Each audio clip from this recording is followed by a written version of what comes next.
Hello brothers and sisters అందరికీ వందనాలు. చాలామంది నన్ను అడుగుతారనమాట. "నీకు దేవుని మహిమ ఎలాగుంటదో తెలుసా అసలు?" ఓకే. నాకైతే దేవుడి మహిమ అసలెప్పుడు కనిపించలేదు. దేవుని యొక్క అద్భుతాలు నా జీవితంలో ఎప్పుడు జరగలేదు. అప్పుడు నేను సింపుల్‌గా ఒకే క్వెషన్ అడుగుతాను. "నువ్వు ఆయనతో సమయం గడుపుతున్నావా అసలు" అని.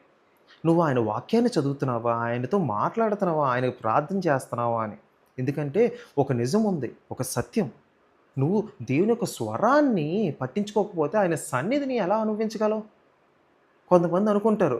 "అరె బాబు! ఇప్పుడు నేను ఒక గంట చదవాలిరా, గంట ప్రార్థన చేయాలిరా, ఎన్నో అధ్యాయాలు చదివేయాలి బైబిల్ మొత్తం" అని పెద్దగా అనిపించి అసలేమీ చేయరు. అసలు మొదలుపెట్టరు. అందుకే చిన్నగా ప్రారంభించండి. ఇప్పటి వరకు ప్రార్థన చేయలేదా? ఈరోజు ఒక 5 నిమిషాలు ప్రార్థనతో మొదలుపెట్టు. అవును. కేవలం ఒక 5 నిమిషాలతో మొదలుపెట్టు. కూర్చో. దేవునితోని మాట్లాడి నీ యొక్క హృదయాన్ని పూర్తిగా బయటపెట్టు. ఆయన ఒక ఆలోచనను అడుగు. ఆయన ఒక జ్ఞానాన్ని, ఆయన శక్తిని అడుగు నువ్వు. మరియు నీ బైబిల్ తెరువు ఫస్టు. మొత్తం చదవాల్సిన అవసరం లేదు. కొన్ని వచనాలు చదువు. వాటిని ఆలోచించు. దేవుడు నీతో మాట్లాడేలాగా అనుమతించు ఫస్టు.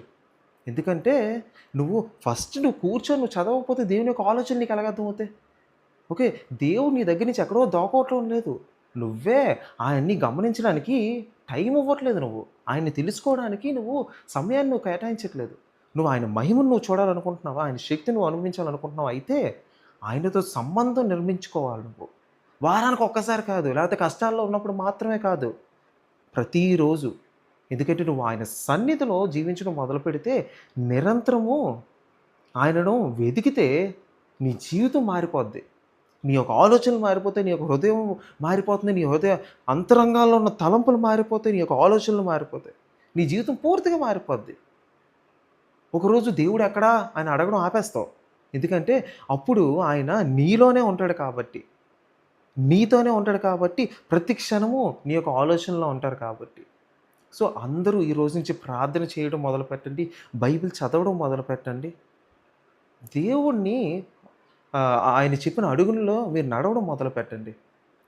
అందరికీ వందనాలు. ఈ వీడియోని లైక్ చేయండి, షేర్ చేయండి. మీ ఫ్యామిలీ మెంబర్స్